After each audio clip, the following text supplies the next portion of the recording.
अस्सलाम वालेकुम, कैसे हो तुम यार। अभी कुछ दिनों पहले मेरी नज़रों से शाहिद भाई की एक वीडियो गुजरी जिसमें वो मॉर्निंग शो में बैठ के ये बात कह रहे थे कि भाई टिकटॉक को बंद होना चाहिए क्योंकि इससे सोसाइटी में नेगेटिविटी फैलती है। अब इस बात को सब जानते हैं, टिकटॉक बंद करने से नेगेटिविटी फैलने की पॉसिबिलिटीज बहुत कम हो जाएंगी पर खत्म नहीं होंगी। भाई के इस बयान से मैं यही सोचा था कि यार चलो अगर टिकटॉक बैन बोला तो इसके क्या मतलब कि हमारी यूथ के 5 वक्त की नमाज ही बन जाएगी। नहीं भाई, ऐसा नहीं है। तो भाई मैंने इसी बात पर ये वीडियो बनाई है कि भाई यूथ हमारी चल इस तरफ जा रही है। वीडियो शुरू करते हैं बिना किसी फेमिनिज्म के।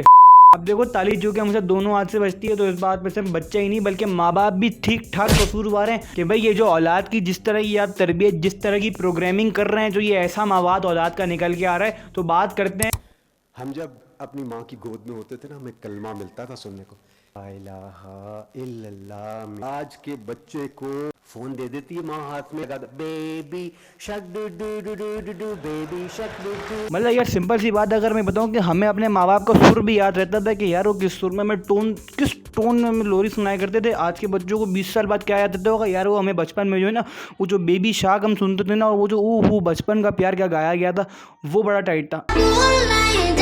ये वही माँ बाप है अपने बच्चों की तरबियत पे इतना ध्यान दे रहे हैं, ठीक इतना ध्यान सिंध हुकूमत जो है कराची पे दे रही है।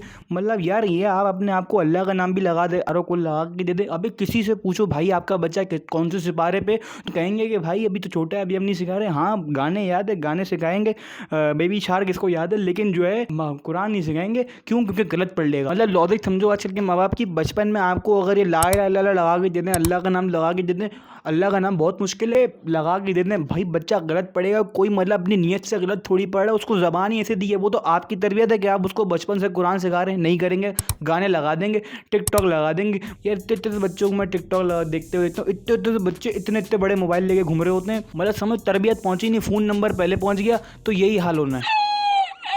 भाई अपने बच्चों को मस्जिद लेके जाते हैं ना, मतलब जुम्मे की आप नमाज़ पढ़ने आते हैं, लेकिन अपने बच्चों को मस्जिद लेके जाते हैं क्यों? क्योंकि वो बच्चा जो है मस्जिद का माहौल सीखे। मालूम है आपको कि वो दूसरों की नमाज़ भी ख़राब कर सकता है, वो नमाज़ सही नहीं पढ़ता, उसमें नमाज़ वाजिब भी नहीं है, लेकिन आप फिर भी उसको वहाँ लेके आते हैं कि वो मस्जिद का माहौल सीखेगा। इसलिए भाई आप अपने बच्चों को कुरान लगा के दें, कोई कलमात लगा के दें, वो बड़ा होकर भी थोड़ा अच्छा निकलेगा, उसकी मेंटल डेवलपमेंट बचपन से अच्छी होगी, वरना वो आजकल के ये लियारी के छपाटरों में निकलेगा। ये भाई आजकल की इकबाल के शाहीन ऐसे ही हैं भाई, 14 अगस्त पे साइलेंसर निकाल के मैलियां बसाएंगे, ऐसे ही यूथ है हमारे।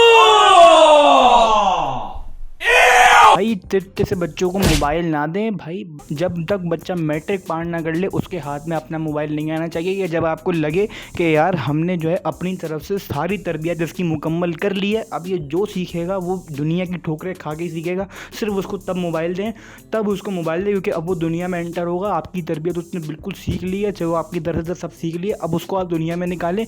यार इतने से बच्चों के मोबाइल होता है, फिर वो मोबाइल छोड़ते नहीं है, माँ बाप परेशान हो जाते हैं, फिर वो मोबाइल उनको कहाँ से कहाँ ले आता है।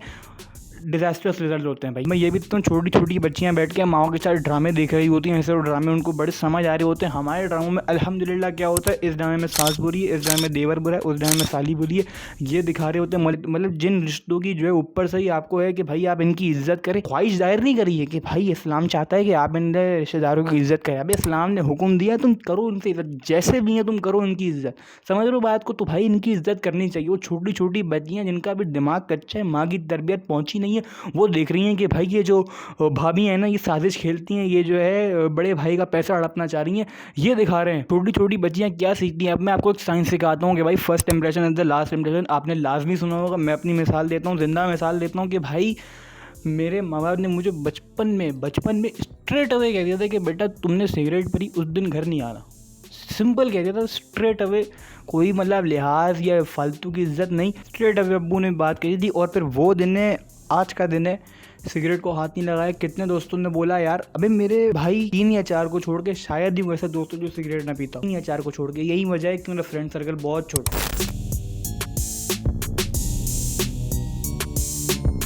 आप अपने अब्बू के पास जाके बैठो और उनसे एक दफ़ा पूछो कि भाई आपकी जो है पहली इनकम कब आई थी, आपने कमाना कब शुरू किया था, पहली तनख्वाह आपके घर कब आई थी, ट्यूशन पढ़ाया हो, जहाँ भी गए हो, पहली इनकम कब आएगी। तो वो यही बोलेंगे कि बेटा तुम्हारी उम्र में आई थी, 17 साल की, 18 साल की, 15 साल की उम्र में ही आती है अक्सर।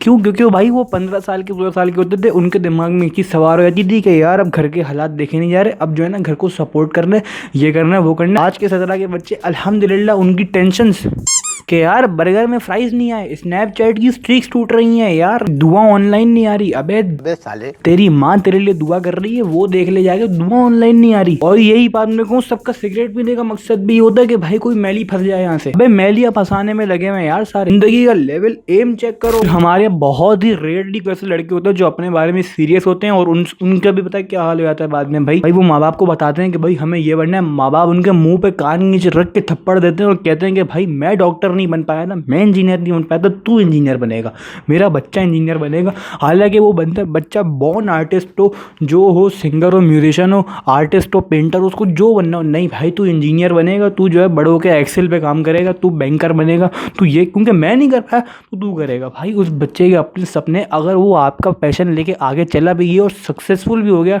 वो पैसे कमा लेगा, आपको कभी दुआएं नहीं देगा, वो खुश नहीं रहेगा। उसको जो अपनी खुशियाँ मनाने दे, वो आपकी वैसे अगर अपनी खुशियाँ कुर्बान कर देगा तो यकीन माने, मैंने ऐसे भी लोग देखे 30-30 साल के होते हैं लेकिन कोई फैसला खुद से नहीं कर पाते। बड़े बड़े लोग, हाँ अब्बू जी अम्मा अब क्या करूँ, अब क्या करें, भाई वो चीज़ों में जब फंसते हैं वो ऐसा ही याद करते हैं अपने अम्मा अब्बा को, क्योंकि उन्होंने बचपन में सीखा ही नहीं होता कि भाई खुद की सेल्फ डिसीजन कैसे लेते हैं और कहीं फंस जाए तो वहाँ से कैसे निकलना है, क्योंकि उनको खुद को खुद चलाने का मौका ही नहीं मिला कभी। भाई दो तरह के माँ बाप सबसे अच्छे होते हैं कि वो औलाद को अपनी ज़िंदगी के फैसले खुद करने, और दूसरा कि वो औलाद को कभी ये ना कहें कि तुम जो मुझ पर बोझ हो या तुम जो हो क्या कहते किसी काम के नहीं हो, तुम ज़ाया हो, तुमसे कोई उम्मीद नहीं है, ऐसे नहीं।